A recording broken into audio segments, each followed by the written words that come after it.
ہم ایک طرف حسینیت پر بھی ناز کرتے ہیں تو اپنی بریلویت پر بھی ناز کرتے ہیں. ہم صرف حسینی نہیں، بریلوی حسینی ہے. والصلاة والسلام على من كان نبيا وآدم بين الماء والطين وعلى آله الطيبين الطاهرين وأصحابه المكرمين المعظمين بالهدى ودين الحق أرسلهم أما بعد. أعوذ بالله من الشيطان الرجيم. بسم الله الرحمن الرحيم. وإلى عاد أخاهم هودا. صدق الله العظيم وبلغنا رسوله النبي الأمي الكريم ونحن على ذلك لمن الشاهدين والشاكرين والحمد لله رب العالمين.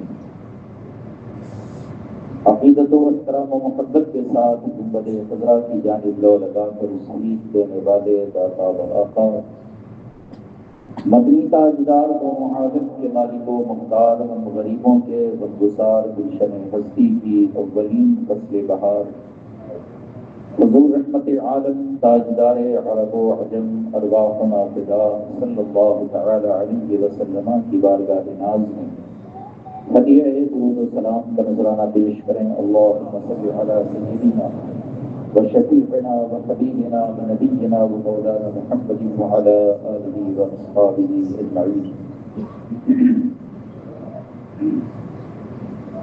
اللہ تبارک و تعالی قرآن پاک میں ارشاد فرما رہا ہے وَإِلَىٰ عَادٍ أَخَاهُمْ هُودًا.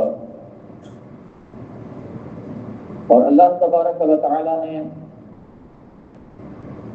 قوم عاد کی طرف ان کے ہم قوم حضرت ہود علیہ السلام کو بھیجا. اللہ تعالی قرآن پاک میں اپنے پیغمبر کا بھی ذکر فرما رہا ہے اور اس قوم کا بھی ذکر کر رہا ہے جس کی طرف حضرت ہود علیہ السلام اللہ کے نبی بن کے تشریف لائے. اور قرآن پاک کے اندر اللہ تعالیٰ نے ان قوموں کا ذکر فرمایا کہ جنہوں نے اپنے نبیوں کی شان میں توہین کی، انہیں جھٹلایا. کسی نے انہیں پاگل کہا، کسی نے دیوانہ کہا، کسی نے بیوقوف کہا، کسی نے راہ سے بھٹکا ہوا کہا. الگ الگ ان کے الفاظ تھے جو نبیوں کی شان میں گستاخی کے طور پہ وہ کہا کرتے تھے. اور ان کی یہ گستاخیاں، ان کا یہ ظلم و ستم قرآن پاک نے بیان فرمایا. اور ان انبیاء علیہ السلام کا ذکر قرآن کریم نے اس لیے فرمایا تاکہ ہم ان نبیوں کی حیات طیبہ سے واقف ہو جائیں اور ہمیں یہ بھی پتہ چل جائے کہ اللہ تبارک و تعالیٰ نے اس قوم پر جو مسلمان ہیں، جو مومن ہیں، جن کی تعداد پوری دنیا میں پھیلی ہوئی ہے، اللہ تعالیٰ نے قوم مسلم پر کتنا کرم فرمایا کہ اللہ نے اپنا محبوب ہمیں عطا فرمایا. اور وہ محبوب اللہ نے عطا کیا جو انبیاء علیہ السلام کا محبوب ہے. اور انبیاء کرام اس دنیا میں تشریف لائے، بڑی تفصیل سے حضرت ہود علیہ السلام کا ذکر قرآن پاک کے اندر موجود ہے. اور آپ کی جو قوم ہے اس کا ذکر بھی اللہ تعالیٰ نے قرآن پاک میں بڑی تفصیل سے فرمایا ہے. یہ اور بات ہے کہ لوگ پڑھتے نہیں ہیں اور پڑھتے ہیں تو انہیں کچھ معلوم نہیں ہے کہ کیا قرآن پاک میں کیا کیا ہے، کچھ پتہ ہی نہیں ہے.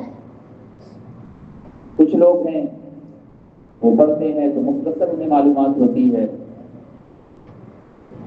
لیکن جو تفصیل ہے وہ تفسیروں کے اندر احادیث کریمہ، تفسیر کیا ہے، احادیث پاک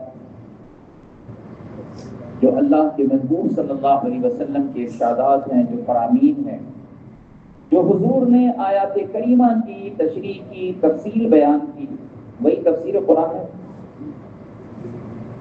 تو اللہ تبارک و تعالیٰ نے ان قوموں کا ذکر فرمایا جن میں قوم عاد بھی ہے، قوم نوح بھی ہے، قوم ثمود بھی ہے، قوم لوط بھی ہے، جس کا ذکر میں نے کل کیا تھا کہ وہ قوم لوط اللہ کی نافرمانیوں کے سبب کیسے ہلاک و تباہ کر دی گئی، ان کا نام و نشان دنیا سے مٹا دیا گیا، ان کی بستیاں ویران کر دی گئیں، نیچے کا جو حصہ تھا وہ اوپر کر دیا گیا، اوپر کا حصہ نیچے کر دیا گیا۔ حضرت جبریل امین اس کو اپنے پر پہ اٹھا کے لے گئے اور اتنے اوپر تک لے گئے کہ فرشتے مرغ کی آواز سننے لگے، اور پھر انہوں نے اس زمین ان کی بستیوں کو اوپر سے نیچے گرا دیا۔ اب بتائیے ان کا حشر کیا ہوا ہوگا؟ جو آسمان کی بلندی تک پوری بستی کو اٹھا لے گئے، زمین کے ساتھ اٹھا کے لے گئے، صرف مکان تھوڑی لے گئے تھے، زمین کو وجعلنا عالیہا سافلہا، قرآن پاک فرماتا ہے کہ ہم نے اس کے اوپر کو نیچے کر دیا، یعنی اوپر کا جو نیچے کا جو حصہ تھا اسے اوپر کر دیا، اوپر کے حصے کو نیچے کر دیا۔ یہ اس کی شدت قرآن پاک عذاب کی بیان کر رہا ہے کہ اتنا سخت ترین اللہ کا عذاب تھا، ان ظالموں پر آیا تھا جو بدکار تھے، جو فاسق و فاجر تھے، جو حضرت لوط علیہ السلام کے گستاخ تھے، جو تبلیغ پر یہ کہتے تھے کہ اے لوط ہم تمہیں اپنی بستی سے نکال دیں گے، لئن لم تنتہی یا لوط لتکونن من المخرجین، اے لوط اگر تم باز نہ آئے تو ہم تمہیں اپنی بستی سے نکال دیں گے۔ ایک طرف تو اللہ کا نبی یہ چاہتا ہے کہ یہ ظالم اپنی بدکاریوں سے، بدعمالیوں سے باز آ جائیں۔ ان کا کام کیا تھا؟ ان کا کام کل میں نے بیان کیا تھا، قرآن پاک فرماتا ہے اتأتون الرجال شہوة من دون النساء، اے ظالموں کیا تم اپنی خواہشات نفسانی کو پورا کرنے کے لیے عورتوں کے بجائے مردوں کا استعمال کرتے ہو؟ یہ ظالم قوم تھی اور یہ ابلیس کا عمل تھا۔ سب سے پہلے اس بدکاری کی ابتدا ابلیس نے کیا، اور یہ ان کو جو مشورہ دینے والا تھا مہمانوں کو بھگانے کے لیے ابلیس نے دیا تھا۔ تو پتہ چلا کہ یہ ابلیسی عمل ہے، ابلیس کا کام ہے، اور جو یہ کام کرتا ہے اس کا حشر وہی ہوگا جو قوم عاد قوم لوط کا ہوا تھا۔ یہ اور بات ہے کہ ابھی نہیں ہوگا، مرنے کے بعد ہوگا، ہونا وہی ہے، عذاب کی شدت وہی ہوگی۔ میرے آقا صلی اللہ علیہ وسلم نے اسی لیے حضور نبی پاک صلی اللہ علیہ وسلم نے اس کے جب عذاب کا ذکر کیا تو بڑا سخت ترین عذاب حضور نے بیان فرمایا۔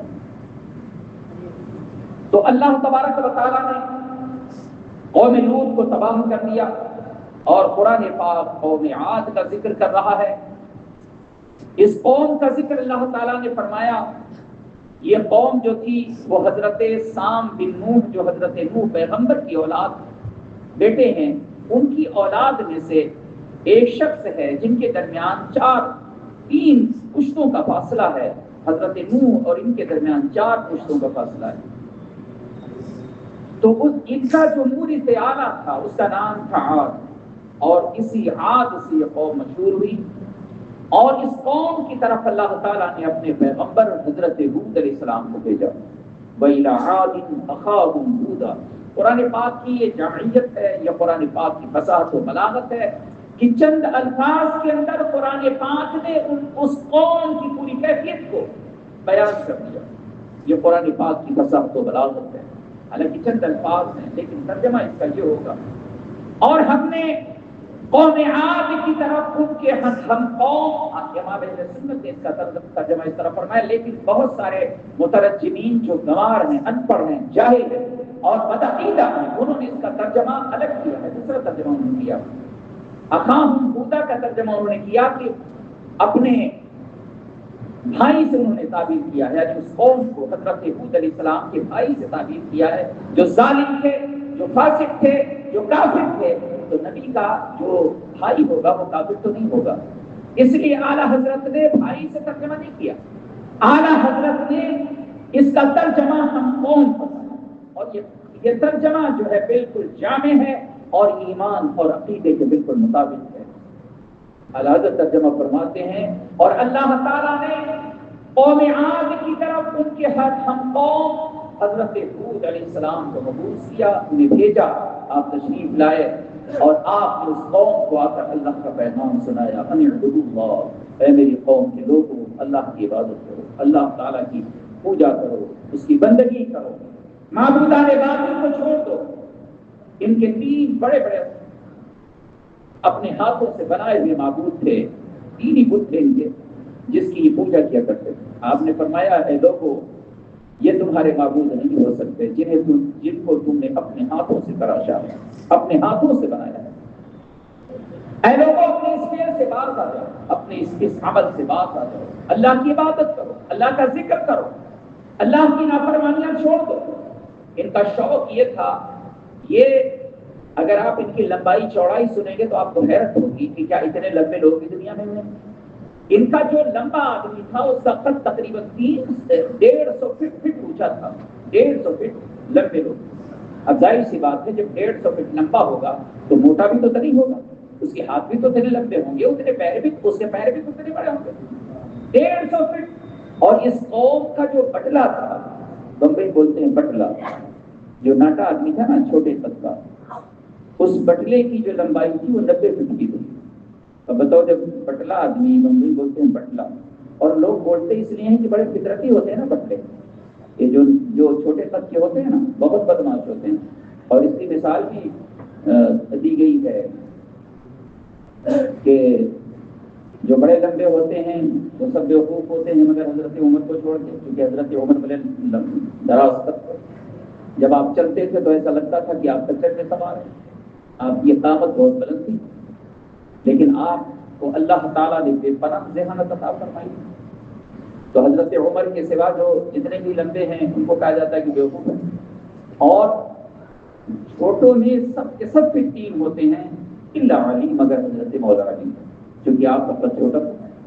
حضرت علی کے علاوہ جو پست قد ہوتے ہیں جن کو بمبئی کی زبان میں کہتے ہیں بٹلا، اور یہ بٹلے بڑے بدماش ہوتے ہیں، لوگوں کو کبھی اگر اتفاق ہو جائے تو پتہ چل جائے گا، کیونکہ حضرت اللہ علی کہہ کے حضرت مولا علی کو الگ کر دیا گیا ہے، تو ظاہر سی بات ہے جو حضرت علی والے ہوں گے وہ تو بدماش نہیں ہوں گے۔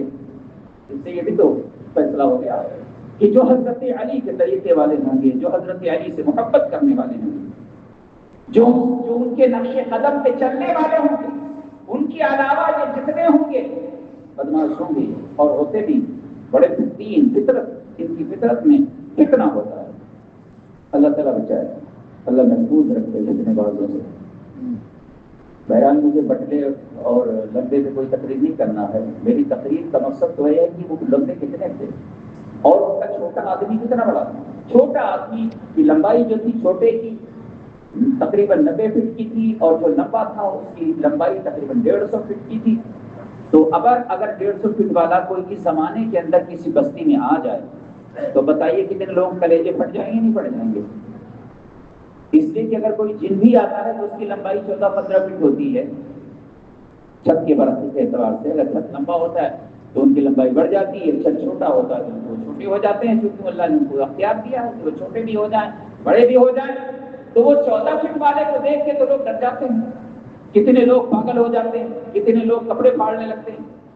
تو جب اتنے لمبے والے کو دیکھ کے لوگ ڈرتے ہیں تو 150 فٹ والا اگر کہیں آ جائے یا 90 فٹ والا بٹلائی کہیں آ جائے تو کیا حشر ہوگا لوگوں کا۔ اور صرف لمبے نہیں تھے، ان کی طاقت بھی جیسی لمبائی چوڑائی تھی اتنی ہی طاقت بھی ان کے پاس، بڑے بڑے پتھر اٹھا کر ایک جگہ سے دوسری جگہ لے آتے تھے۔ اور ان کا جو شوق تھا عالیشان عمارتوں کو بنانا، بڑی عالیشان عمارتیں اور اونچی جگہ پہ بناتے تھے پہاڑوں کے اوپر۔ یہ ان کا جو شہر تھا وہ عمان، آپ جس کو کہتے ہیں نا عمان، اس کو عرب جو ہیں عمان کہتے ہیں، عمان یہاں والے بولتے ہیں عمان، وہ عربی میں عمان کہتے ہیں اس کو۔ تو عمان یہ جو ہے اس کے قریب میں ان کا ایک ریگستانی علاقہ تھا، پہاڑوں سے گھرا ہوا تھا، اور بڑی اچھی جگہ تھی یہ، بڑا پرفضا ماحول تھا، بڑی ہریالی تھی وہاں پہ، اس جگہ کے لوگ رہنے والے تھے۔ وہاں باغات بھی تھی، کھیتی بھی ہوتی تھی، اور یہ لوگ کھیتی بھی کرتے تھے، ان کے پاس باغات بھی تھے، اور بارش بھی وہاں خوب ہوا کرتی تھی، بڑا سبز وہاں کا ماحول تھا۔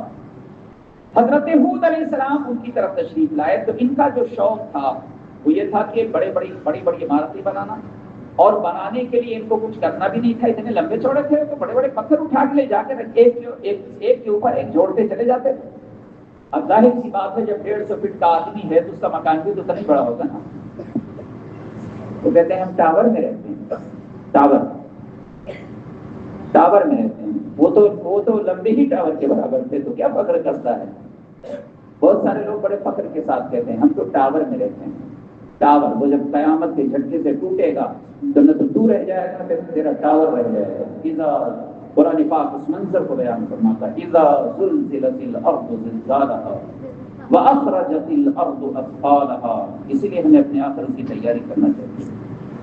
اللہ فرماتا ہے کہ جب زمین تھرتھرا دی جائے گی، جب زمین پر لرزہ طاری کر دیا جائے گا، زمین کانپنے لگے گی، یعنی قیامت کے جھٹکوں سے زمین لرزہ پیدا ہوگا، جگہ جگہ سے زمین پھٹنا شروع ہو جائے گی، وَأَخْرَجَتِ الْأَرْضُ أَثْقَالَهَا، اور زمین اپنے وزن کو باہر پھینک دے گی، یعنی زمین کے اندر کی چیزیں جو ہے وہ باہر آ جائیں گی، تو باہر والی جو ہے وہ اندر جائے گی۔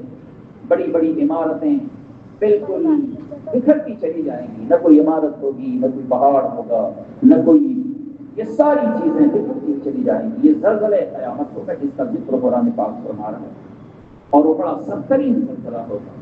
قیامت سے پہلے یہ زلزلے ہوں گے۔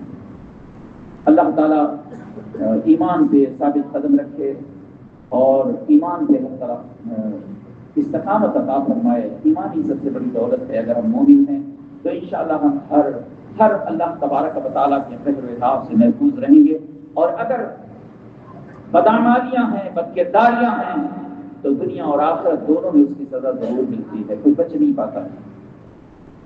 بہت سارے لوگ سوچتے ہیں کہ ہم چھپ کے کرتے ہیں، پتہ نہیں کیا ہوگا، لیکن اللہ سے کوئی بات پوشیدہ نہیں ہے۔ وَإِن تُبْدُوا مَا فِي أَنفُسِكُمْ أَوْ تُخْفُوهُ يُحَاسِبْكُم بِهِ اللَّهُ۔ جو تم ظاہر کرتے ہو، جو تم چھپاتے ہو، اللہ تعالیٰ سب سے باخبر ہے، وہ جانتا ہے، علیم و خبیر ہے۔ حضرت ہود علیہ السلام نے سمجھایا، اور ان کا یہ کام تھا کہ انہوں نے پہاڑوں کے اوپر چوکی بنا کے رکھا تھا۔ چوکی کیوں بنائی تھی؟ کہ گزرنے والوں سے یہ ٹیکس وصولا کرتے تھے کہ پیسہ دو، اس کے بعد آگے جانا۔ اس لیے کہ ہم نے اس لیے بنایا تاکہ تم کو راستہ تمہارے لیے آسان ہو جائے۔ تو انہوں نے اونچی اونچی عمارتیں بنائی تھیں، اور اس کے بلند بلند دروازے تھے، اور ہر گزرنے والے سے پیسے وصول کرتے تھے۔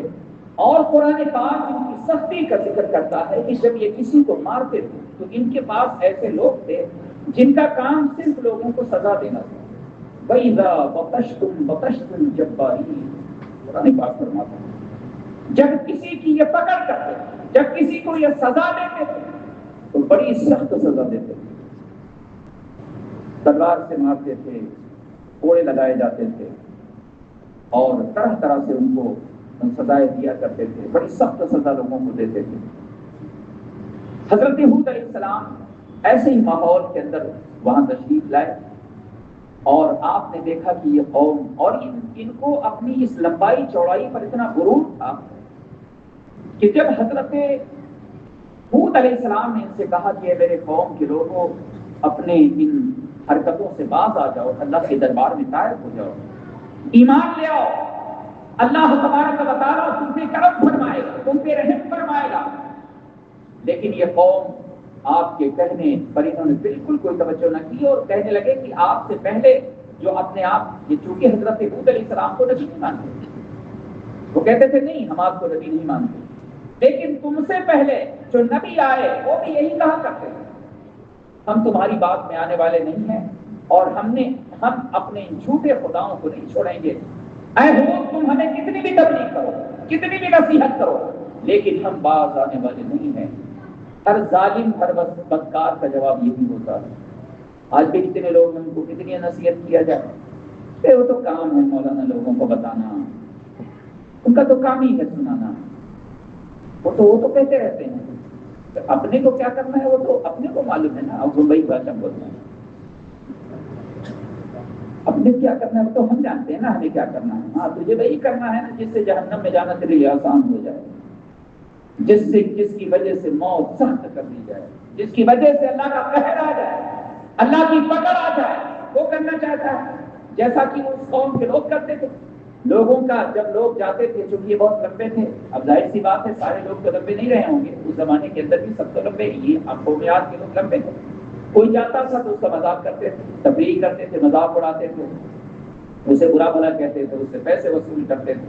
ان کی بات نہ ماننے پر اسے سخت سزائیں دیا کرتے تھے۔ یہ ان کا کام تھا۔ حضرت ہود علیہ السلام سے انہوں نے کہا کہ اے ہود، آپ مجھے عذاب سے ڈراتے ہیں؟ بالفرض اگر اللہ کا عذاب آ بھی گیا تو ہم اللہ کے عذاب کو روک لیں گے، آپ ہماری پرواہ نہ کیجیے، ہماری فکر آپ نہ کریے، ہم اللہ کے عذاب کو روک لیں گے۔ کتنے ظالم لوگ تھے کہ ان کو یہ سمجھ نہیں تھی یا یہ عقل ان کے پاس نہیں تھی کہ جس رب نے ہمیں پیدا کیا ہے کیا اس رب کی طاقت کا مقابلہ کر سکتے ہیں؟ بھئی جاہل گوار تھے یا نہیں تھے؟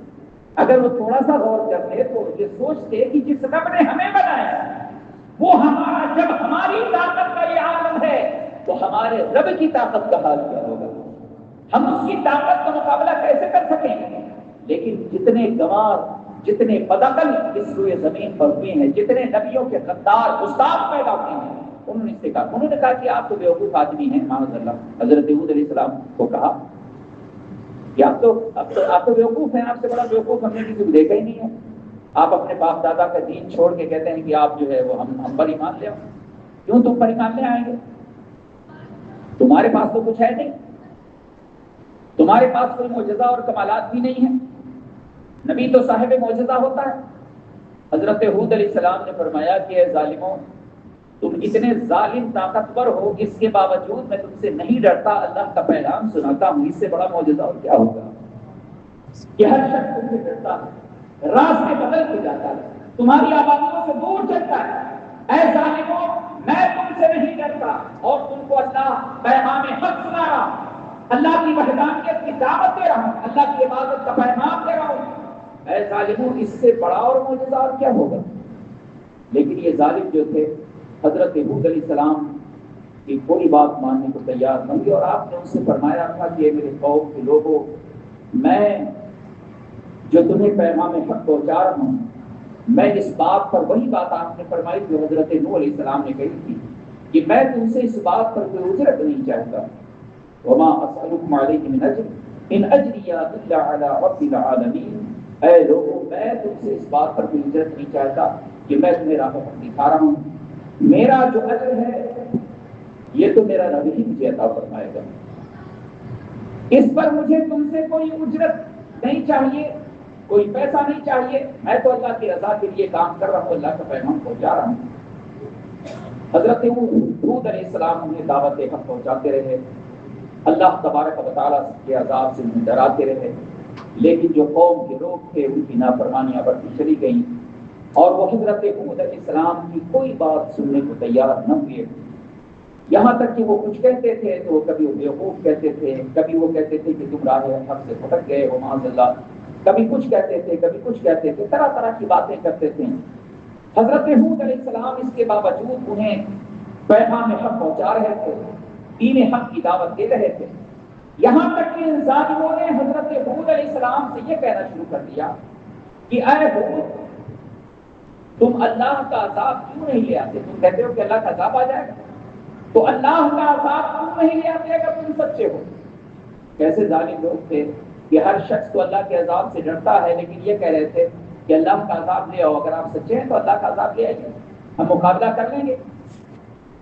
تو ان پر ابتدا میں جو عذاب آیا، سب سے پہلے اللہ کا عذاب یہ آیا کہ ان پر بارش کا ہونا بند ہو گیا، جس سے ان کی کھیتیاں سوکھ گئیں، باغات سوکھ گئیں، وہاں پر پھل وغیرہ ہوتے تھے، کھیتی بڑی اچھی ہوا کرتی تھی، ہر طرف ہریالی تھی، لیکن 3 سال مسلسل بارش نہ ہونے کی وجہ سے باغات سارے سوکھ گئے، چشمے سوکھ گئے، پانی ختم ہو گیا اور کھیتی جو ہے ہونا بند ہو گئی۔ اس طرح سے عذاب کا سلسلہ شروع ہوا اور ان کی عورتوں سے اولاد کا سلسلہ بھی بند ہو گیا، یعنی اولاد ہونا بھی بند ہو گیا۔ یہ ابتدائی عذاب تھا، اس قوم پر آیا۔ جب 3 سال مسلسل بارش نہیں ہوئی تو یہ لوگ اب راشن کے لیے، کھانے پینے کے لیے بڑے پریشان ہوئے۔ ظاہر سی بات ہے کہ لمبے چوڑے تھے تو ان کا کھانا بھی تو نہیں ہوگا، جب یہ 3 فٹ والا اتنا کھا جاتا ہے، 6 فٹ والا اس سے زیادہ کھا جاتا ہے، تو یہ جو 150 فٹ لمبا تھا وہ کتنا کھاتا رہا ہوگا؟ ان کی لمبائی 150 فٹ کی تھی، چھوٹے والے کی لمبائی 90 فٹ کی تھی، تو اتنے لمبے لوگ کتنا کھاتے ہوں گے؟ ان کی خوراک کتنی ہوگی؟ ظاہر سی بات ہے ان کی خوراک بھی اسی طرح ہوگی۔ اب راشن سارا ختم ہو گیا، کھانا پینا ختم ہو گیا، بڑے لوگ پریشان ہوئے، تو انہوں نے یہ مشورہ کیا کہ ہمیں حرم شریف کی طرف چلنا چاہیے، حرم پاک کی طرف چلنا چاہیے اور وہاں چل کے ہمیں دعا کرنا چاہیے۔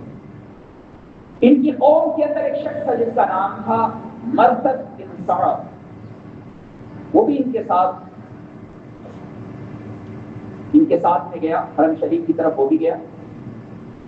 یہ لوگ دعا کرنے کے لیے مکہ مکرمہ گئے۔ کس چیز کی دعا تھی؟ پانی کے لیے دعا کرنے کے لیے کہ ہم چل کے دعا کریں گے کہ بارش ہو۔ وہاں گئے اور مکہ شریف کے لوگ پہنچے، اور جب یہ گڑ گڑا کے دعائیں کرنے لگے کعبہ شریف کے پاس، حرم شریف کے اندر، تو جو مرثد نام کا شخص تھا اس کی غیرت ایمانی جو تھی، ابھی تک اس نے اپنے ایمان کو چھپا کر رکھا تھا، حالانکہ ایمان لا چکا تھا، لیکن اپنے ایمان کو اس نے ظاہر نہیں کیا تھا۔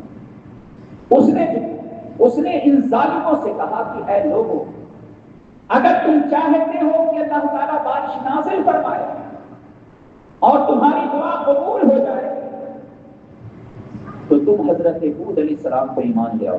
جیسے اس نے حضرت ہود علیہ السلام کا نام لیا تو یہ سمجھ گئے کہ ایمان لے آیا، تو معلوم پڑ گیا۔ تو ان لوگوں نے اس شخص کو مارنا شروع کیا، اس کو مارنا، اور اس کو مار پیٹ کر اپنے سے الگ کر دیا، اور اس کے بعد انہوں نے پھر سے دعا کرنا شروع کیا۔ ابھی انہوں نے دعا شروع کیا ہی تھا کہ آسمان پر 3 طرح کے بادل ظاہر ہوئے، 3 طرح کے بادل، ایک اس میں سرخ تھا، ایک سفید تھا، ایک کالا تھا۔ آواز آئی غیب سے کہ اے لوگوں، ان تینوں بادلوں میں سے جس کا تم چاہو انتخاب کر لو، چن لو کون سا بادل تم کو چاہیے۔ اس زمانے کے اندر یہ بات آج بھی لوگ جب کالا بادل دیکھتے ہیں تو کہتے ہیں کہ بارش شروع ہوگی، لیکن یہ تو میرے رب کی قدرت ہے کہ وہ کالے سے بھی بارش کر دے اور سفید والے سے بھی کر دے اور سرخ سے بھی کر دے، یہ تو اللہ کی شان ہے، وہ جس بادل سے چاہے بارش نازل فرما دے۔ لیکن اس زمانے کے اندر مشہور تھا کہ جو کالا بادل ہوتا ہے اس سے بارش بہت ہوتی ہے، تو 3 طرح کی بدلی آئی، اس میں ایک سرخ بھی تھی، لال بھی تھی، اور ایک سفید تھی، اور ایک کالا بادل تھا۔ آواز آئی کہ اے لوگوں، اس میں سے جس کو چاہو تم چن لو۔ ان لوگوں نے سوچا کہ یہ کالا والا، اس سے بارش بہت ہوتی، اسی کا ہم انتخاب کر لیتے ہیں، اسی کو چن لیتے ہیں۔ تو انہوں نے کہا یہ کالا بادل ہم نے چن لیا۔ یہ جو مرثد نامی شخص تھا وہ کہنے لگا ہے ظالموں، تم یہ سمجھ رہے ہو کہ ہم نے بارش کا انتخاب کیا؟ تم سمجھ رہے ہو کہ تمہارے پر بارش ہوگی؟ اے ظالموں، یہ اللہ کے قہر کا بادل ہے، تم جس کو بھی چنو گے یہ قہر الہی کی شکل میں تمہاری بستی کی طرف جائے گا، اور اللہ کے عذاب سے تمہیں کوئی نہیں بچا سکے گا۔ اب اللہ کا عذاب تم پر آ چکا ہے اور عذاب بالکل قریب ہے، تم نہیں بچ سکو گے۔ ان لوگوں نے دعا کیا، یہ وہاں سے دعا کر کے چل پڑے اور اپنی بستی کی طرف، اور جیسے جیسے بستی کی طرف بڑھ رہے تھے بادل بھی دھیرے دھیرے آہستہ آہستہ ان کی بستی کی طرف، اس قوم کی طرف، قوم عاد کی طرف بڑھتا جا رہا ہے۔ جب یہ بادل کا ٹکڑا قوم عاد کے قریب پہنچا تو ان لوگوں نے جب دیکھا، اس قوم کے لوگوں نے، تو کہنے لگے، بڑے خوش ہوئے کہ آج تو بارش بہت ہوگی۔ حضرت ہود علیہ السلام نے کہا ہے ظالموں، یہ بارش کا بادل نہیں ہے، یہ اللہ کے عذاب کا بادل ہے۔ تو کہنے لگے ہود، ہم تمہاری بات نہیں مانتے، یہ بارش ہوگی، تم کو کیا معلوم ہے، تم کیا جانتے ہو؟ ہر ظالم جو ظالم ہوئے نا، جو نبیوں کے غدار ہوئے، گستاخ ہوئے ہیں نا، ان کی بات اسی طرح کی ہوتی ہے۔ جیسا کہ آج جو غدار نبی یہی تو کہتے ہیں کہ رسول اللہ کو تو پیچھے کی خبر نہیں۔ ہر زمانے، ہر نبی کے قوم میں جو ظالم تھے، جو بے دین تھے، جو کافر تھے، ان کی بات اسی طرح کی ہوتی تھی۔ کہتے تھے نہیں، آپ کو کیا پتا ہے، ہم جانتے ہیں کہ کالے بادل سے تو بارش خوب ہوتی ہے، بارش خوب ہوتی۔ آپ نے فرمایا ظالموں، اللہ کا عذاب قریب آ رہا ہے اور تم کہہ رہے ہو کہ بارش آنے والی ہے۔ ایک عورت تھی، وہ اپنے پہاڑ پر، اس کا مکان تھا، وہاں سے وہ دیکھ رہی تھی۔ اس نے دیکھا کہ وہ جو بادل ہے اس کے اندر سے آگ کی چنگاریاں نکل رہی ہیں، آگ نکل رہی ہے، بادل سے آگ نکل رہی ہے، آگ کی چنگاریاں نکل رہی ہیں۔ وہ دیکھ کر بڑی خوفزدہ ہوئی، کہنے لگی یہ تو بارش کا بادل نہیں لگتا، اس سے تو آگ نکل رہی ہے، عجیب و غریب یہ بادل ہے۔ قرآن پاک میں اللہ تعالیٰ اس منظر کو بیان فرماتا ہے، اللہ تعالیٰ ارشاد فرماتا ہے وَأَمَّا عَادٌ فَأُهْلِكُوا بِرِيحٍ صَرْصَرٍ عَاتِيَةٍ۔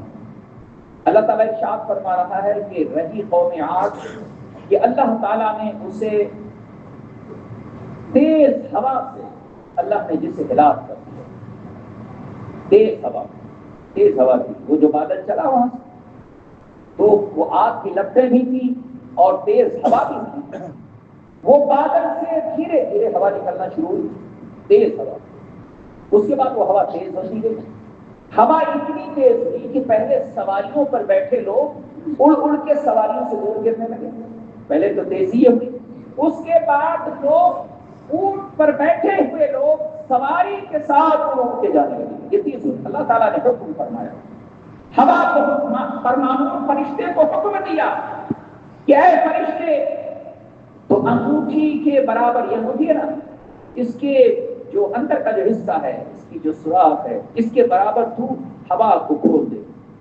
اتنی ہوا کا کھلنا تھا کہ ہوا اتنی تیز آئی، اتنی تیز ہوا چلی کہ اونٹ سواریوں کے ساتھ اڑنے لگے۔ یہ لوگ جب انہوں نے دیکھا کہ طوفان بہت سخت ہے، بہت تیز ہے، تو یہ جو لوگ تھے یہ اپنے مکان کے اندر تھے، مکان کے اندر جانے لگے، مکان کے اندر گئے، دروازہ بند کر لیا، لیکن تھوڑی دیر کے اندر مکان کے دروازے ٹوٹ گئے اور اس کے بعد ہوا جو ہے مکان کے اندر داخل ہوئی اور ان کے منہ سے ہوا داخل ہوتی تھی، ان کے جسم کو پھاڑ دیتی تھی۔ یہ اللہ کا عذاب تھا۔ کیسے اللہ تعالیٰ قوموں کو ہلاک کرتا ہے، کیسے ظالموں کو اللہ تعالیٰ تباہ و برباد کرتا ہے۔ یہ واقعات قرآن نے اس لیے بیان کیا تاکہ ہم اس سے عبرت حاصل کریں، نصیحت حاصل کریں کہ ہم سے پہلے جو امتیں ہوئیں ان پر کتنا سخت اللہ کا عذاب ہے، کتنا سخت اللہ کا قہر ہے۔ جو لوگ کہتے ہیں نا کہ ہم تو اتنے دن سے گناہ کر رہے ہیں، ابھی تک تو کچھ نہیں ہوا، ابھی تو ہم کو کچھ نہیں ہوا، ہم نے تو بھائی کا حق بھی مار لیا تو بھی کچھ نہیں ہوا، اپنے ابا کو بھی ہم نے مارا تو بھی کچھ نہیں ہوا، اپنے اماں کو بھی مار کے گھر سے نکال دیا تو بھی کچھ نہیں ہوا، اپنے بھائیوں کے کھیت پہ قبضہ کر لیا تو بھی کچھ نہیں ہوا، ہم نے کتنے دن بدکاری کی کچھ نہیں ہوا، اتنے دن سے شراب پی رہا ہوں کچھ نہیں ہوا، جوا کھیل رہے ہیں کچھ نہیں ہوا۔ ایسا ان بطش ربک لشدید، بے شک تمہارے رب کی پکڑ بہت سخت ہے۔ جب ان کی اللہ کی پکڑ آئے گی تو اللہ کی پکڑ سے تمہیں کوئی نہیں بچا سکے گا۔ ایسا دیکھا گیا کہ ظالموں کے گھر تباہ ہو گئے۔ آج کی جو ظالم ہیں وہ یہ نہ سمجھے، چاہے وہ یہودی ہوں یا نصرانی ہوں، جو آج فلسطین کی بستیوں کو ویران کریں، جو ان کے بچوں کو ہلاک کریں، جو ان کی عورتوں پہ ظلم کریں، جو لوگوں کا خون ناحق خون بہا رہے ہیں، اے یہودی ظالموں، تم اپنی تاریخ دوہرا لو، پڑھ لو کہ تم پر اللہ کا کتنی بار عذاب آ چکا ہے۔ تم ہی وہ قوم ہو جس کو اللہ تعالیٰ نے خنزیر بنایا تھا، تم ہی وہ قوم ہو جس کو اللہ نے بندر کی شکل میں تبدیل کیا تھا، تم ہی وہ قوم ہو جس پر اللہ نے خون کا عذاب اتارا، جس پر اللہ نے ٹڈی کا عذاب اتارا تھا، جس پر اللہ نے میڈک کا عذاب اتارا تھا، جس پر اللہ نے بارش کا عذاب اتارا تھا۔ تمہیں اپنی تاریخ تمہاری کتابوں کے اندر موجود ہے، اسے پڑھ لو اور دیکھو کہ تمہیں کس طرح سے اللہ نے تباہ و برباد کیا تھا۔ آج ایک دن کے اندر 70,000 یہودی حضرت موسیٰ کلیم اللہ کی دعا سے ہلاک ہو گئے۔ ایک دن میں 70,000۔ 40 سال تک یہ قوم راستہ تلاش کرتی رہی وادی تیہ کے اندر، قرآن پاک نے اس کا ذکر فرمایا، لیکن ان ظالموں کو راستہ نہیں ملا۔ اے ظالموں، جو انجام قوم عاد کا ہوا ہے، قوم ثمود کا ہوا ہے، قوم لوط کا ہوا ہے، ایک دن تمہارا کچھ بھی وہی ہونا ہے، تمہارا انجام ہلاکت ہے، تباہی ہے۔ ہر ظالم کا تم یہ سوچتے ہو کہ ہم خون بہا کر ہم اسی طرح حکومت کرتے رہیں؟ کوئی ظالم حاکم نہیں رہا، نہ فرعون کی حکومت رہ گئی، نہ نمرود کی حکومت رہ گئی، نہ قارون کی حکومت رہ گئی، نہ شداد کی حکومت رہ گئی، نہ یزید کی حکومت رہ گئی، کسی کی حکومت نہیں رہ گئی۔ ظالم کوئی دنیا میں نہیں رہ گیا اور کوئی ظالم دنیا میں حکومت کرتے ہوئے نہیں رہ جائے گا۔ ذلت کی موت ہر ظالم کو ہوئی ہے، جو ظالم ہوئے ہیں وہ ذلیل ہو کر مرے ہیں، ہر ظالم کے لیے ذلت اس کا مقدر ہے۔ حضرت ہود علیہ السلام نے ان ظالموں سے کہا کہ اے ظالموں، اللہ کا عذاب آ رہا ہے لیکن یہ سمجھ رہے بارش آ رہی ہے۔ اب ہوا تیز تھی، ان کے منہ سے داخل ہوتی تھی، جسم پھٹ جاتا تھا، جسم کے ٹکڑے ٹکڑے ہو جاتے تھے۔ قرآن پاک نے اس منظر کو بیان کیا ہے اور اللہ تعالیٰ ارشاد فرماتا ہے قرآن پاک کے اندر وَأَمَّا عَادٌ فَأُهْلِكُوا بِرِيحٍ صَرْصَرٍ عَاتِيَةٍ، اور رہی قوم عاد کو اللہ تعالیٰ نے انہیں تیز ہواؤں سے ہلاک کر دیا، تیز ہوا سے تباہ کر دیا۔ یہ اللہ کا عذاب تھا، اس لیے اللہ کے عذاب سے ڈرنا چاہیے۔ یہ کرتے کیا تھے؟ اللہ کے نبی کی نافرمانی کرتے تھے، لوگوں کا مذاق اڑاتے تھے، لوگوں کو مارتے تھے، ان پر ظلم ڈھاتے تھے۔ اللہ تبارک و تعالیٰ پر ایمان لانے والے نہ تھے، تو ایسا کام نہ کرو کہ مرنے سے پہلے تمہیں اللہ کے قہر میں گرفتار کر دیا جائے۔ اب اللہ کے پکڑ کی بہت ساری صورتیں ہیں، کوئی ضروری نہیں کہ پتھر برسے جب بھی اللہ کا قہر ہے، کبھی بیمار کر دیا جاتا ہے، کبھی سخت مرض مسلط کر دیا جاتا ہے۔ ایسی بیماریاں ہیں کہ لوگ موت مانگتے ہیں اور موت نہیں آتی۔ کینسر کی مریضوں کو دیکھو آپ، وہ چاہتا ہے کہ موت آ جائے، اتنی اس کو تکلیف ہوتی۔ ایک کینسر والے سے کسی نے پوچھا کہ یہ بتاؤ کہ تم کو کیا ہوتا ہے؟ وہ کہتا ہے کہ میں بتا ہی نہیں سکتا کہ کیا ہوتا ہے، ایسا لگتا ہے کہ ہزاروں سوئی ایک ساتھ کوئی چبھا رہا ہے، ہزاروں سوئی ایک ساتھ کوئی چبھا رہا ہے، اتنی شدت کی تکلیف ہوتی ہے۔ موت کی دعا کرتا ہے کہ اللہ تو موت دے دے، اس کے باوجود موت نہیں آتی ہے، اس لیے کہ جب تک مصیبت اٹھانا لکھا ہوا ہے نا مصیبت آتی ہے۔ اللہ سے ڈرو۔ یہ تو دیکھ رہے ہیں نا آپ، ایسا تو نہیں آپ نہیں جانتے کتنے لوگ ہیں کینسر کے مریض، پریشان میں جاتے ہیں، کتنے لوگ آتے ہیں، رحم بھی آتا ہے دیکھ کے، اور دعا بھی کی جاتی ہے کہ اللہ تعالیٰ جو مومن ہے اس بیماری کے اندر مبتلا ہے اللہ شفا عطا فرما دے۔ تو یہ ہم ہر مومن رحم دل ہوتا ہے، اس وقت یہ نہیں دیکھتا ہے کہ یہ ظلم کرتا تھا، گناہ کرتا تھا، نافرمانی کرتا تھا۔ اگر کوئی مریض ہوتا ہے تو آدمی دیکھ کر رحم آ جاتا ہے، اسے کہتا ہے اللہ تجھے شفا عطا فرما دے، وہ شفا کی دعا کرتا ہے۔ اس لیے اللہ کی پکڑ سے ڈرو، اللہ کی پکڑ سخت ہے۔ تو حضرت اب جب یہ طوفان آیا، یہ تیز ہوا آئی، تو جو حضرت ہود علیہ السلام پر ایمان لانے والے لوگ تھے، آپ بتائیے کیا ان پر بھی عذاب آیا؟ نہیں، وہ ان پر عذاب نہیں آیا۔ انہوں نے کیا کیا؟ جب یہ عذاب آیا تو حضرت ہود علیہ السلام نے ایک دائرہ کھینچا، ایک دائرہ، جس طرح حضور شاہ بغداد نے اس شخص کو بتایا تھا وظیفہ کہ میرا نام لینا اور جنگل کے اندر جا کے ایک دائرہ کھینچ کے بیٹھ جانا، کوئی جن تمہارے قریب نہیں آ سکے گا۔ یہ دائرہ اللہ کے پیغمبر کا تھا، اللہ کے نبی کا تھا۔ آپ نے ایک دائرہ، گول دائرہ کھینچا۔ یہ بھی اپنے نصیب کی بات ہے کہ میلاد شریف کی محفل ہے، حضور کی ولادت کی تاریخ قریب ہے، لیکن یہاں کے جو کم نصیب لوگ ہیں مرے پڑے ہوئے ہیں اپنے گھروں میں، ان کو موت آ گئی، مرے پڑے ہوئے، غافل ہے۔ کوئی آج مرنے سے بچتا ہے، اگر جان بچ جاتی ہے تو کہتا ہے کہ اب ڈوبنے سے بارش میں بچ گئے ہیں، تو آج مرغی کھانے کا دن ہے اس لیے کہ مرنے سے بچے ہیں۔ وہ نہیں کہتا کہ 2 رکعت نفل پڑھنے کا دن ہے کہ اللہ نے جان بچائی ہے، وہ کہتا نہیں آج مرغی کھانے کا دن ہے۔ مرغی خورو، مرغی کھانا کے مر جاؤ گے کیا؟ یہ اللہ تعالیٰ یہ تم سے سوال ہوگا میدان محشر میں کہ تو مرغی کھایا تھا کہ بکرا کھایا تھا، کہ بھینسے کا نلا کھا رہا تھا؟ یہ تیرے سے پوچھا جائے گا وہاں پہ، تجھ سے یہ سوال ہوگا، یہ پوچھا جائے گا کہ تو نے کیا کیا ہے، کیسے اعمال تم نے کیے ہیں، نماز پڑھی کہ نہیں پڑھی۔ اب روز محشر کی جان گداز ہوت، اولی پرشش نماز ہوت۔ جب میدان محشر میں لوگوں کے جسم گرمی حشر سے پگھلتے تو اس دن سب سے پہلے نماز کا سوال ہوگا۔ لیکن یہ حشر کا میدان تو بعد میں ہے، پہلے موت ہے، اس کے بعد قبر ہے۔ اس لیے کچھ لوگوں کو بڑی خوش فہمی ہے، کہتے نہیں حشر میں نماز پوچھا جائے گا، تو اس سے پوچھا کرو کہ پہلے حشر ہے کہ قبر ہے؟ پہلے تو قبر ہے نا، اور قبر میں نماز نہیں پوچھی جائے گی، قبر میں عشق رسول پوچھا جائے گا. قبر میں ایمان پوچھا جائے گا. من ربک، تیرا رب کون؟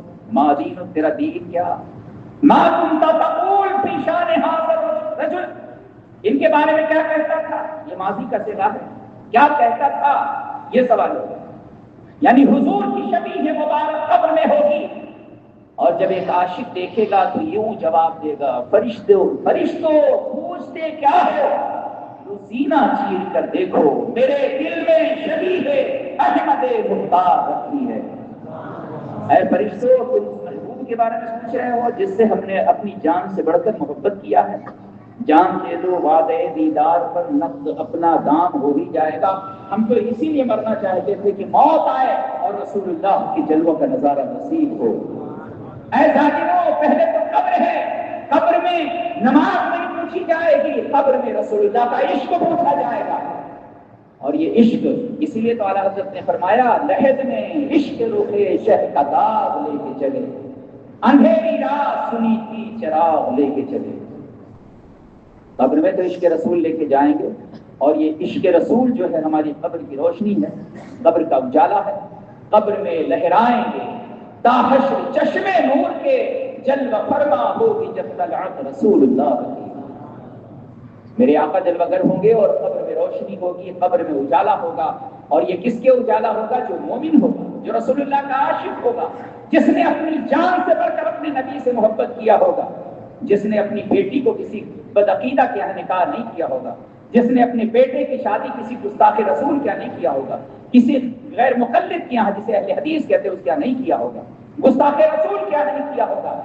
یہ اس کی قبر میں اجالا ہوگا، اس کی قبر روشن ہوگی.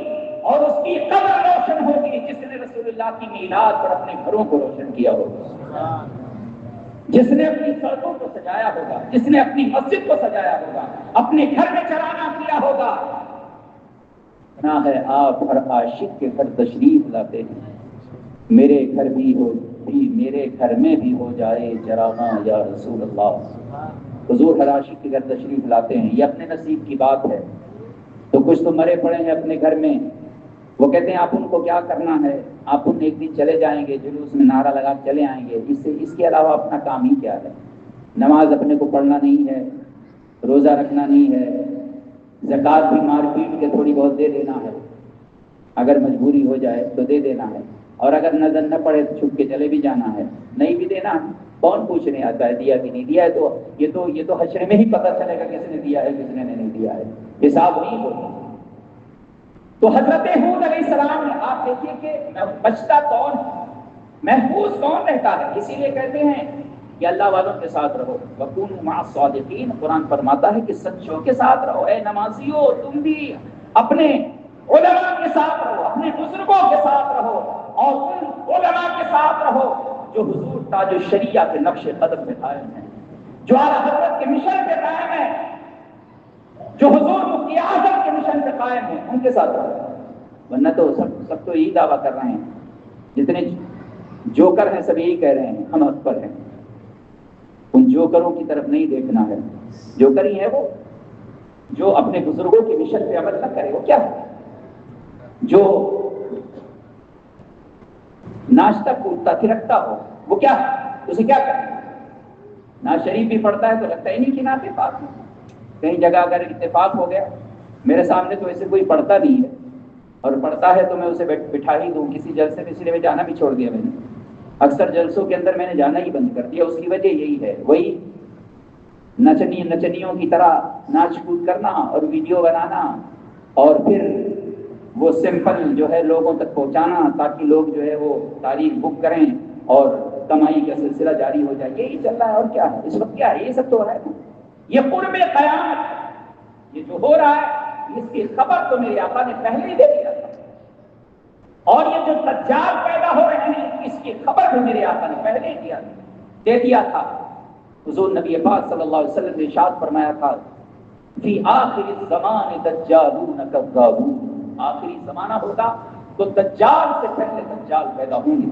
کذاب بہت بڑا جھوٹا جو ہوتا ہے اس کو عربی میں کہتے ہیں کذاب. کاذب، اور جو بہت بڑا کاذب کہتے ہیں جھوٹے کو، اور کذاب جو بہت بڑا جھوٹا ہوتا ہے اس کو کہتے ہیں کذاب. تو حضور نے کذاب فرمایا. کذاب پیدا ہوں گے, دجال پیدا ہوں گے, دجال سے پہلے پیدا ہوں گے. اس لیے ان جھوٹوں سے, ان دجالوں سے جو گستاخ نبی ہیں, گستاخ رسول ہیں, ان سے آپ بچیں. اور جو بزرگوں کے مشن کے مخالف ہیں ان سے بھی ہمارا کوئی لینا دینا نہیں ہے. ان سے ہمارا کیا مطلب ہے؟ جو ہمارے بزرگوں کے نقش قدم پہ نہ چلتا ہو, اپنی دکان چلانے کے لیے تصویریں بناتا ہو اور ویڈیو بناتا ہو, اس سے ہمارا کیا مطلب ہے؟ تو اپنے بزرگوں کے نقش قدم پہ قائم رہیں. انشاءاللہ اسی میں ہمارے لیے فلاح بھی ہے, ہماری فلاح بھی ہے اور ہمارے لیے نجات بھی ہے. اللہ تبارک و تعالیٰ دنیا اور آخرت میں ہمیں کامیابی عطا فرمائے. تو حضرت نوح حود علیہ السلام نے ایک دائرہ کھینچا, دائرہ, اور جو مومن تھے, جو آپ پر ایمان لانے والے تھے, ان کو آپ نے اس دائرے کے اندر بٹھا لیا. تو جو مومن ہیں ان کا یہ بیان ہے کہ ان کے لیے تو اللہ کا قہر تھا, اور ہمارے اس دائرے کے اندر ایسی ٹھنڈی اور میٹھی ہوا چل رہی تھی, ایسی ہوا چل رہی تھی کہ وہ جس ہوا کا احساس میں نے نہیں کیا تھا, وہ ہوا کون سی تھی؟ جو اللہ کے نبی کے لیے چلتی ہے. وہ جنت کی ہوا ہے جو اللہ کے نبیوں کے لیے چلائی جاتی ہے. کبھی کبھی مسجدوں میں بھی آتی ہے. اب کس کو لگتی ہے کس کو نہیں لگتی مجھے نہیں پتا ہے, لیکن کبھی کبھی وہ ہوائیں مسجد میں بھی چلتی ہیں. یہ بند دروازے کے اندر بھی چلتی ہیں. بھئی قبر تو بند ہی رہے گی نا, لیکن اس کے اندر جنت کی کھڑکیاں کھولی جائیں گی, ہوا چلے گی, تو زمین کے نیچے تو چل رہی ہے. تو دروازہ بند ہے تو آپ کہیں گے پھر ہوا کہاں سے آتی ہے؟ یہ اللہ کی قدرت ہے. جنت کی ہوا آج بھی اللہ کے بندوں پر رحمتیں اترتی ہیں. شب قدر میں, شب برات میں وہ ہوائیں چلتی ہیں. اب کس کو لگتی ہے کس کو نہیں لگتی, یہ تو جس کو لگتی ہے اسی کو خبر ہوگی. کسی کو لگتی ہوگی, کسی کو نہیں لگتی ہوگی, یہ تو اپنے نصیب کی بات ہے. تو اللہ تبارک و تعالیٰ جو اللہ کی رضا کا کام کرے گا, یہ جنت کی ہوائیں اسے ضرور اللہ عطا فرمائے گا. مرنے سے پہلے بھی عطا ہوگی اور مرنے کے بعد قبر میں بھی عطا ہوگی. اللہ تبارک و تعالیٰ ہمیں ان نبیوں کی حیات طیبہ پر عمل کی توفیق عطا فرمائے. جب یہ بستی جو ہے ویران کر دی گئی, تباہ کر دی گئی, اس قوم کا ایک بچہ بھی باقی نہیں بچا, سب کے سب ہلاک کر دیے گئے. تو جو مومن تھے حضرت حود علیہ السلام نے ان کو ساتھ لیا اور ہجرت کر کے حرم پاک کی طرف تشریف لے آئے. تو یہ حرم شریف جو ہے یہ انبیاء کی ہجرت کا مقام بھی. حرم شریف شہر مکہ جو یہ نبیوں کی ہجرت کی جگہ بھی ہے. حضرت حود علیہ السلام نے مومنوں کو ساتھ لیا اور مکہ شریف تشریف لے آئے. وہ شہر مکہ جس شہر مکہ کے اندر نبیوں کے امام کو جلوہ گر ہونا تھا. اس کا مطلب یہ ہے کہ حضرت حود علیہ السلام زمانوں کو یہ پیغام دے رہے تھے کہ میرے بعد ایک نبی جلوہ گر ہوں گے جو حضرت ابراہیم علیہ السلام کی نسل مبارک سے ہوں گے, اور جنہیں اللہ نبیوں کا امام بنا کے جلوہ گر فرمائے گا. وہ نبی تشریف لائیں گے, وہ نبیوں کے امام ہوں گے. اللہ تبارک و تعالیٰ نے کیا شان میرے آقا کو عطا فرمائی کہ انبیاء اپنی قوم کو بشارت سنا رہے ہیں کہ میرے بعد وہ نبی جلوہ گر ہوں گے جو تمام نبیوں کے امام بن کے تشریف لائیں گے. تو یہ اللہ کی فضل کی بات ہے کہ اللہ جسے چاہے توفیق عمل عطا فرما دے اور محفل پاک میں شرکت کی سعادت عطا کر دے. کوئی کہتا ہے کہ ایک دن تو باقی, 2 دن ابھی ہے, ایک دن چلے جائیں گے, اپنا کام ختم ہو جائے گا. اس لیے کہ آخری دن شب عید میلاد النبی ہوگی, اسی دن چلے جائیں گے. کیا کرنا ہے آپ ان کو, کیا کرنا ہے آپ ان کو؟ ایک دن چلے جانا ہے اور ایک دن جا کے وہ نعرہ لگانا ہے. دو اپنا کام ہے. ایک تو وہ رات میں جانا ہے شب عید میلاد النبی میں, اور ایک دن وہ چلے جانا ہے جلوس کے اندر. یہ 2 کام ہے اپنا. اور تیسرا کام کیا ہے؟ بعد اپنا کیا کام ہے؟ تیرا کام تو ہر وقت ہے. جو دین والے ہیں ان کا کام تو ہر لمحہ جاری رہتا ہے. جو اللہ اور اس کے محبوب سے محبت کرتا ہے اس کا کام تو دین سے ہر وقت جڑا رہتا ہے. اٹھتے بیٹھتے اللہ کے محبوب پہ درود بھیجتا ہے, اٹھتے بیٹھتے اللہ کا ذکر کرتا ہے, تسبیحات کرتا ہے, اللہ کا نام لیتا ہے. اس کے باوجود بھی خوف زدہ رہتا ہے کہ کہیں اللہ تبارک و تعالیٰ ہماری پکڑ نہ فرما دے. اس اللہ والے ڈرتے رہے, خوف زدہ رہے کہ کہیں ہماری پکڑ نہ ہو جائے, کہیں اللہ تبارک و تعالیٰ کا عذاب نہ اتر آئے. کبھی اگر ان کی نماز قضا ہو جاتی تو زار و قطار ہوتے تھے. ایک بزرگ کی نماز چھوٹ گئی, اس دن آپ کے بیٹے کا انتقال ہو گیا تھا, تو لوگ آپ کو آپ کی ایک نماز جو ہے وہ چھوٹ گئی.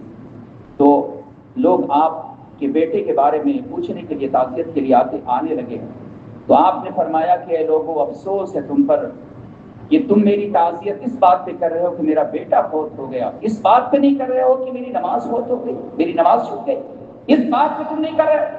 مجھے افسوس ہے کہ تم نے اللہ کی عبادت کو کتنا ہلکا تصور کیا، اتنا آپ غم ہوا، اتنے رنجیدہ آپ ہوئے کہ کیا وقت ہے کہ نماز قضا ہوئی اس پر غم نہیں ہے، نماز چھوٹ گئی اس پر غم نہیں ہے، بیٹے کا انتقال ہوا تو غم ہے۔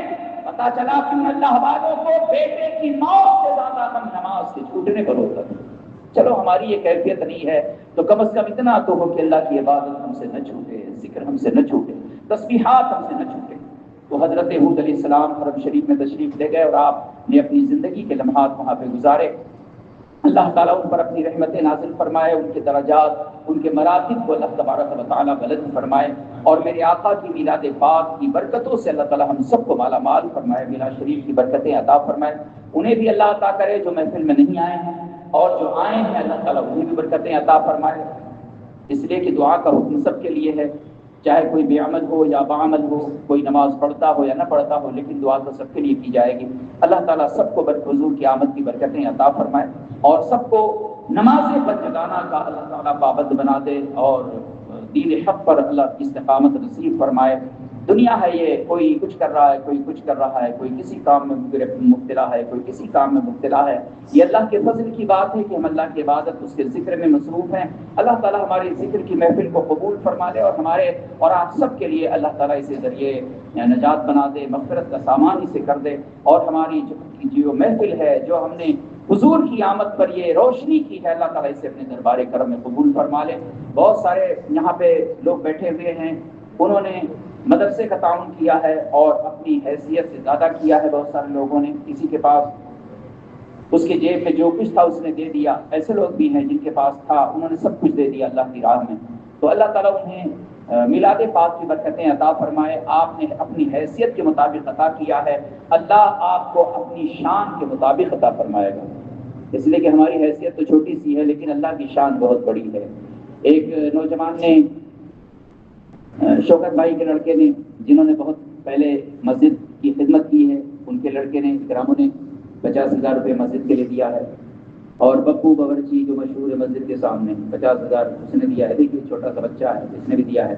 اللہ تعالیٰ دنیا اور آخرت کی برکتیں عطا فرمائے۔ یہ چھوٹے چھوٹے بچے ہیں جو شاید ان کے ماں باپ دے کے بھیجتے ہیں تاکہ یہ بچے آگے چل کر دین کی خدمت کریں، اور حضور نبی پاک صلی اللہ علیہ وسلم کی محبت ان کے سینے میں رہے، عشق رسول ان کے سینے میں رہے، عشق مصطفیٰ سے ان کا سینہ آباد رہے، اور حضور نبی پاک صلی اللہ علیہ وسلم کا عشق ان کے دلوں میں یوں ہی باقی اور سلامت رہے، اور اسی طرح یہ خدمت دین کرتے رہیں۔ تو یہ ابھی سے ان کی عادت رہے گی، چھوٹا یہ بچپن ہے ان کا، بچپن سے انہوں نے شروع کیا ہے، تو انشاءاللہ ان کا جب آغاز ہے اللہ کی راہ میں دینے سے، اللہ کی راہ میں دینے سے انہوں نے شروعات کی ہے، تو اسی طرح یہ دینے کا سلسلہ جاری رہے گا، اور یہ اللہ کی راہ میں دیتے رہیں گے۔ اور بھی بہت سارے نوجوان ہیں جنہوں نے اللہ کی راہ میں دیا ہے۔ دیکھیے ایک بچے نے اور دیا، ہمارے سب جا رہا ہے، یہ ایک بچے نے لا کے دیا مدرسے کے لیے۔ اس طرح سے بہت سارے لوگ ہیں جو اللہ کی راہ میں دے رہے ہیں۔ چونکہ یہ کام بہت بڑا ہے، مدرسے کا کام ہے، زمین ہمیشہ ملتی نہیں ہے، اور یہ موقع کی جگہ ہے جو اللہ کے فضل سے مل گئی ہے، تو اب لوگوں کا یہاں جذبہ پہلے بھی یہی تھا جو آج آپ دیکھ رہے ہیں، یہ پہلے بھی تھا کہ لوگوں نے اپنی حیثیت سے زیادہ جو جس کے پاس تھا اس نے اللہ کی راہ میں پیش کر دیا۔ تو یہ کام کوئی ہمیشہ نہیں ہوتا ہے، یہ تو کبھی کبھی موقع ملتا ہے۔ کبھی بات ہوتی تھی تو ہم لوگ کرتے تھے کہ ایک ایک روم کر کے لیں گے، لیکن ایک ساتھ میں اللہ تعالیٰ نے کئی روم ہمیں مدرسے کے لیے عطا فرما دیا ہے، اس کے فضل کی بات ہے۔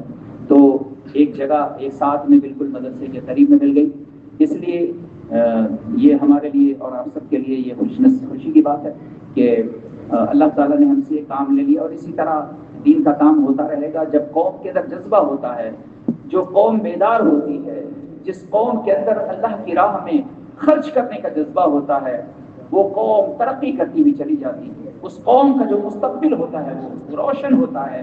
جو قوم اللہ کے نام پر اپنے مال کو، اپنی دولت کو پیش کرنے کا جذبہ رکھتی ہے، بہت سارے لوگ ہیں جنہوں نے اللہ کی راہ میں، اللہ کی رضا کے لیے اپنے مال کو پیش کیا، اور ابھی بھی لوگ دے ہی رہے ہیں، اور انشاءاللہ اپنی حیثیت کے مطابق لوگ دیں گے، جس کی جو حیثیت ہے. کسی نے 2 لاکھ لیا، کسی نے لاکھ دیا، زیادہ دینے والے بھی ہیں، انہوں نے بھی دیا. تو سب اللہ کی راہ میں پیش کر رہے ہیں.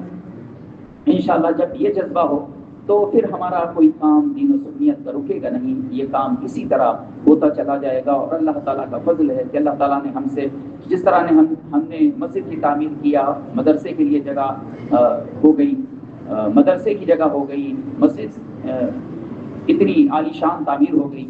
اسی طرح انشاءاللہ جو کام مستقبل کا جو منصوبہ ہے، جو مسجد کی توسیع کا منصوبہ ہے، مسجد کو اور اچھا بنانے کا جو منصوبہ ہے، اور مسجد کو اور بڑی کرنے کا جو منصوبہ ہے، انشاءاللہ اللہ تعالیٰ اسے بھی اپنے فضل سے پورا فرما دے گا. اس لیے کہ ارادہ کرنا ہمارا کام ہے اور پائے تکمیل تک پہنچانا ہمارے رب کا کام ہے. یہ وہی انجام تک اپنے بندوں کے مقاصد خیر میں کامیابی وہی عطا فرماتا ہے. اسی کے فضل سے کام بنتے ہیں. اس کا فضل اگر شامل ہے تو کوئی کام رکتا نہیں ہے. ہمارے چاہنے سے، آپ کے چاہنے سے اور کسی کے چاہنے سے کچھ نہیں ہوتا. قرآن پاک میں اللہ تعالیٰ ارشاد فرماتا ہے ما تشاءون الا ان یشاء اللہ. اے میرے بندو، تمہارے چاہنے سے کچھ نہیں ہوتا جب تک کہ تمہارا رب نہ چاہے. یعنی اللہ جب چاہتا ہے تو بڑا سے بڑا کام آسان کرتا ہے. بڑا سے بڑا کام اللہ تعالیٰ آسان کر دیتا ہے. لوگ 1-2 کمرے سے مدرسے کی شروعات کرتے ہیں اور مدرسہ پڑھتا ہے. جب ان کی نیت وہ مخلص میں 3 ہوتے ہیں، خلوص ان کے دل میں ہوتا ہے، تو کام بڑھتا چلا جاتا ہے، ترقی کرتا چلا جاتا ہے. اس طرح سے میں نے بہت سارے مدرسے دیکھے جہاں میں گیا اور وہاں میں نے دیکھا کہ 1 ہی 2 کمرہ تھا. جیسے حافظ عبدالوکیل صاحب کے یہاں 1 ہی 2 کمرہ تھا، چھوٹا سا مدرسہ تھا، لیکن آج عالی شان مدرسہ تعمیر ہو گیا، عالی شان مسجد تعمیر ہو گئی، مدرسے کی عمارت اتنی عالی شان بن گئی، بہت خوبصورت مدرسہ بنا ہوا ہے. تو مشقت کیا، محنت کیا، نیت اچھی تھی، اللہ تعالیٰ نے کامیابی عطا فرما دیا. تو جب گاؤں کے اندر اتنی بڑی کامیابی مل سکتی ہے تو بمبئی تو اتنا بڑا شہر ہے، اتنا بڑا شہر ہے جہاں اللہ تعالیٰ نے لوگوں کو بہت نوازا ہے. اب یہ اپنے دل کی بات ہے اور اپنے جذبات کی بات ہے کہ مرد و عورت سب مدرسے کے لیے اپنا مالی تعاون پیش کر رہے ہیں. عورتیں بھی دے رہی ہیں، مرد بھی دے رہے ہیں، بچے بھی دے رہے ہیں، سب لوگ دے رہے ہیں. تو انشاءاللہ کام کہاں رکنے والا ہے. اور یہ حضور مفتی نانپارہ کا شعر ہے، وہ اکثر فرمایا کرتے تھے کہ کام رکنے کا نہیں اے دل ناداں کوئی، عالم غیب سے ہو جائے گا سامان کوئی. وہ اکثر جب کوئی پریشانی آتی تھی تو حضور مفتی نانپارہ یہ فرمایا کرتے تھے کہ کوئی کام رکنے والا نہیں ہے، عالم غیب سے اللہ تعالیٰ اس کام کو پورا فرما دے گا. تو غیب سے اللہ تعالیٰ پورا فرما. یہ دیکھیے غیب سے ہی ہو رہا ہے سب. یہ جو کچھ ہو رہا ہے آج سب اپنی حیثیت سے زیادہ لوگ مدرسے کے لیے دے رہے ہیں تو یہ غیب سے ہو رہا ہے. اللہ غیب سے، یہ جذبہ کس نے؟ میرے رب نے عطا کیا. کہنا میرا کام ہے. الدال علی الخیر کفاعل، حدیث پاک کے اندر ہے کہ بھلائی کی دعوت دینے والا ایسا ہی ہے جیسا کہ بھلا کام کرنے والا ہے. تو یہ نیکیوں پر ابھارنا، دین حق کی طرف بلانا، یہ علماء کا کام ہے. اور دلوں کا پھیرنا یہ میرے رب کے اختیار ہے. اللہ جس سے چاہتا ہے توفیق عمل عطا فرما دیتا ہے. لوگوں کے اندر یہ شوق پیدا ہو جاتا ہے، جذبہ پیدا ہو جاتا ہے اور وہ دین کا کام کرتے ہیں. انشاءاللہ یہ محفل میلاد ہمارے یہاں کچھ لوگ ہیں چپ سے بیٹھے ہیں، وہ بھی دیں گے، ہو سکتا ہے چھپا کے دینا ہو، لیکن بچیں گے نہیں. اگر کوئی سوچے، اگر وہ سنجے نگر چھوڑنا بھی چاہے میں چلا جاؤں اور مجھے نہ دینا پڑے، اگر وہ سنجے نگر بھی چھوڑ کے چلا جائے گا تو اس کو دینا پڑے گا. کچھ لوگ ہیں، لیکن میں سب کی ٹانگ توڑ دوں گا اگر کسی نے، جو دینے والے اگر نہیں دیا تو اگر کسی کی ایک ٹوٹی ہے تو دوسری بھی ٹوٹ جائے گی. تو اگر لنگڑا بننا ہوگا تو نہیں دے گا، اگر پیر صحیح رکھنا ہے تو اس کو دینا پڑے گا. بہت سارے نوجوان کما رہے ہیں، اللہ نے پہلے آج تم اپنا مکان لے لیے، گھر لے لیے، دکان لے لیے، تو مدرسے کے لیے نہیں دے سکتے تم. تو میں نے وہ بلایا وہ لڑکے کو، میں نے کہا کہ اللہ تعالیٰ نے تجھے دیا، سب کام تیرا ہو رہا ہے، مدرسے کے لیے ابھی ایک نوجوان بیٹا ہے، اس نے 25,000 روپے لیے لا کے دیا مجھ کو، اور دل خوش ہو کر دیا. وہ پیسے اللہ کو محبوب ہے، پسندیدہ ہیں، جو دل سے اللہ کی راہ میں خوش ہو کر لوگ دیتے ہیں. اور یقیناً یہ خوشی کی بات ہے. اس سے بڑی خوشی کی بات کیا ہو کہ وہ پیسہ کسی دنیا کے کام میں خرچ ہوتا. یہ میرے رب کا فضل ہے کہ اللہ نے اس پیسے کو ہماری آخرت کا سامان بنا دیا. اللہ کا شکر ادا کرنا چاہیے، خوش ہونا چاہیے اس پر کہ اللہ تو نے ہم سے یہ دین کا کام لے لیا. جب بھی کوئی آدمی کسی کو کھلائے تو اس کو خوش ہونا چاہیے کہ اللہ تو نے حضرت خلیل اور اپنے محبوب کی سنت پر عمل کی توفیق ہمیں عطا فرما دی. خلیل اللہ کی بھی سنت ہے اور حضور نبی پاک کی بھی سنت ہے، اہل بیت کی بھی سنت ہے مہمانوں کو کھلانا، ضیافت کرنا. تو بہت سارے لوگ ہیں، ہو سکتا ہے کہ وہ چھپا کے دینا چاہتے ہو اچھی بات ہے، چھپا کے بھی دے سکتے ہیں، کوئی بات نہیں، لیکن دینا پڑے گا۔ اگر وہ سوچتے ہو کہ نہیں میں چھوڑ کے جب بھاگ جاؤں کچھ دن کے لیے نہیں رہوں گا تو ہو سکتا ہے نام میرا کٹ جائے، لیکن کٹے گا نہیں، دینا پڑے گا۔ جو لوگ سمجھ بھی رہے ہیں، غلط نہیں بول رہے ہیں، لیکن ان کو پتا ہے، وہ جانتے ہیں، کچھ ہیں یہاں پہ وہ بھی سمجھ رہے ہیں، جو نہیں ہے ان کو بھی پتا ہے کہ مجھے بھی دینا ہی پڑے گا، چاہے میں جاؤں گا یا نہ جاؤں، تو دینا سب کو ہے، اس لیے کہ یہ دین کا کام ہے اور آپ نے ہمیشہ دیا ہے، کوئی نئی بات نہیں ہے، ہمیشہ آپ نے دیا، اگر نہیں دیا ہوتا تو اتنی عالیشان مسجد کیسے بچ جاتی، یہ مدرسے کی جگہ کیسے ہو جاتی؟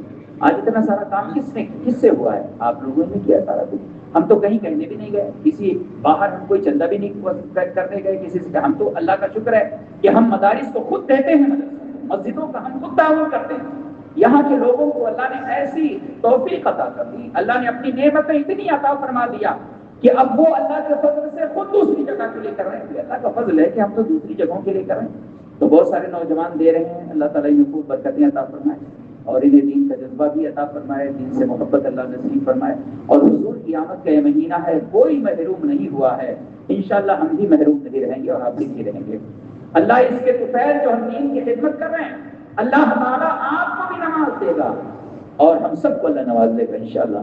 یہ میلاد شریف ہے، بزرگان دین فرماتے ہیں کہ میلاد شریف کے مہینے کے اندر جس گھر کے اندر حضور کی میلاد شریف ہوتی ہے پوری سال وہ گھر فاقے سے محفوظ رہتا ہے، ایسی برکت ہے میلاد شریف۔ اور میلاد شریف کے لیے کیا ہے، کوئی ایسا نہیں ہے کہ آپ کوئی حضرت کو بلائیے جب بھی میلاد شریف ہوگی، آپ کے بچے نعت شریف پڑھتے ہیں، آپ نعت شریف کی محفل کیجیے اور نعت شریف پڑھوائیے، بہت سارے بچے نعت پڑھتے ہیں، نعت شریف پڑھوائیے، صلاۃ و سلام کیجیے، حضور نبی پاک صلی اللہ علیہ وسلم کی آمد کا ذکر ہو جائے، مختصر میلاد شریف ہو گئی، میلاد ہو گیا۔ اللہ تبارک و تعالیٰ ہمیں اسی طرح میلاد شریف کی محفلیں منعقد کرنے کی توفیق عطا فرمائے۔ کثیر تعداد میں آپ کل بھی حاضر ہوں، پرسوں بھی آپ آئیں، اور پرسوں کی جو شب ہے وہ شب عید میلاد النبی ہے، جو سال بھر کے بعد ہمیں ملتی ہے اور جس کے صدقے اللہ نے سب کچھ ہمیں عطا فرمایا ہے۔ رمضان بھی اسی کا صدقہ ہے، قرآن بھی اسی کا صدقہ ہے، ایمان بھی اسی کا صدقہ ہے، یہ سب کچھ اسی رات کے دوپہر اللہ نے ہمیں عطا کیا ہے، تو انشاءاللہ اس رات میں، اسی لیے ہم آپ سے ہمیشہ کہتے ہیں اور سارے لوگ آتے بھی ہیں کہ پوری زندگی کبھی تہجد نہیں پڑھا، چلو کم سے سال میں ایک مرتبہ تو حضور کی آمد پر نماز تہجد مسجد میں جا کے پڑھ لیں، اسی لیے لوگ تہجد میں ہی آ جاتے ہیں۔ میں آپ کو وقت بھی بتا دوں گا کہ آپ کو کب آنا ہے، کل بتا دیں گے، کل آپ آئیں گے، کل بتا دیں گے کہ آپ کس وقت آنا ہے۔ تو تہجد کا وقت ہوتا ہے، آپ اس دن تہجد کی نماز بھی ہو جاتی ہے، اور جیسے صبح صادق شروع ہوتی ہے میرے آقا پر درود و سلام کا نذرانہ پیش کیا جاتا ہے، وہ پرکیف منظر ہوتا ہے، اور میرے آقا صلی اللہ علیہ وسلم کی ولادت باسعادت کا وقت قریب ہوتا ہے، اور حضور کے عاشق اپنے آقا پر درود و سلام کا نذرانہ پیش کرتے ہیں۔ تو ابھی بہت سارے لوگ ہیں جن کا نام ہمارے پاس نہیں آیا ہے، جو یہیں رہتے ہیں، میں ان تمام یہاں کے رہنے والوں سے جو حضور کے عاشق ہیں ان سے گزارش کروں گا کہ آپ بھی اپنا نام ان دینے والوں میں لکھائیں، جس طرح اس بوڑھی عورت نے کہا تھا جب وہ خریدنے حضرت یوسف کو جا رہی، کسی نے کہا کہ تیرے پاس تو کچھ ہے ہی نہیں، تو کہاں جا رہی؟ وہاں تو عزیز مصر حضرت یوسف کا خریدار ہے، اس نے کہا مجھے پتا ہے میں نہیں خرید پاؤں گی، لیکن میرا نام تو خریداران یوسف میں آ جائے گا۔ تو بتائے کہ آپ کے پیسے سے کوئی مدرسے کی زمین کا پیسہ نہیں ادا ہو جائے گا، لیکن خریداروں میں نام تو آ جائے گا، کم از کم دینے والوں میں نام تو شامل ہو جائے گا، چاہے آپ تھوڑا دیں یا زیادہ دیں، لیکن دینا سب کو ہے، اور جو حیثیت جنہیں اللہ نے دی ہے ان کو اپنی حیثیت کے مطابق دینا چاہیے۔ اللہ اپنی شان کے مطابق آپ کو عطا فرمائے گا، آپ دیکھے دیکھیے کیسی نعمتیں اللہ آپ کو عطا فرماتا ہے، اس کا وعدہ ہے ایک دو میں 10 عطا کروں گا، 10 سے لے کر 100 تک عطا کروں گا، یہ اللہ کا وعدہ ہے۔ تو رب کا یہ وعدہ ہے اور میرے رب کا وعدہ سچا ہے، وہ اپنے بندوں کو ضرور عطا فرماتا ہے، یہ ساری اسی کی ہی عطا ہے، یہ میرے رب کی عطا ہے، یہ میرے رب کا انعام ہے جو بندوں پہ جاری ہے اور اسی طرح انشاءاللہ جاری رہے گا۔ اللہ تعالیٰ ہمیں اور آپ سب کو عمل کی توفیق عطا فرمائے۔ کل بھی آپ کثیر تعداد میں میلاد شریف میں شریک ہوں، اور پرسوں بھی آپ میلاد شریف کی محفل میں آئیں، اور پرسوں کی رات تو عید میلاد النبی کی شب ہے، جو عیدوں کی عید ہے، عیدوں کی عید، عید میلاد النبی صلی اللہ علیہ وسلم، عیدوں کی عید میں آپ شرکت کے لیے کثیر تعداد میں، اللہ تعالیٰ ہمیں اور آپ سب کو عمل کی توفیق عطا فرمائے۔ پوری صلاۃ و سلام۔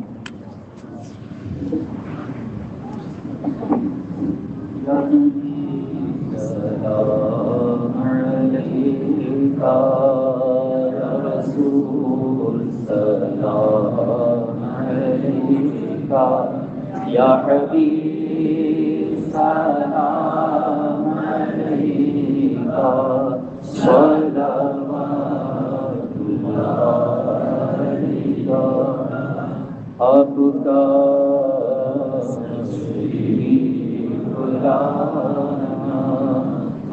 وحبیبنا سبحانہ جگمگا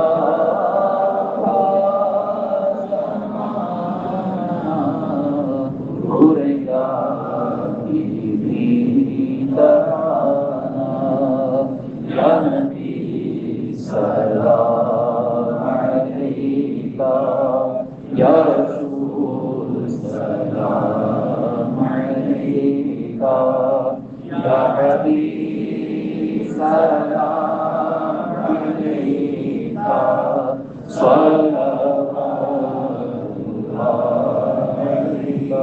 الصلاة والسلام عليك يا رسول الله الصلاة والسلام عليك يا حبيب الله الصلاة والسلام عليك يا نبي الله وعلى آلك وأصحابك يا سيدي يا رسول الله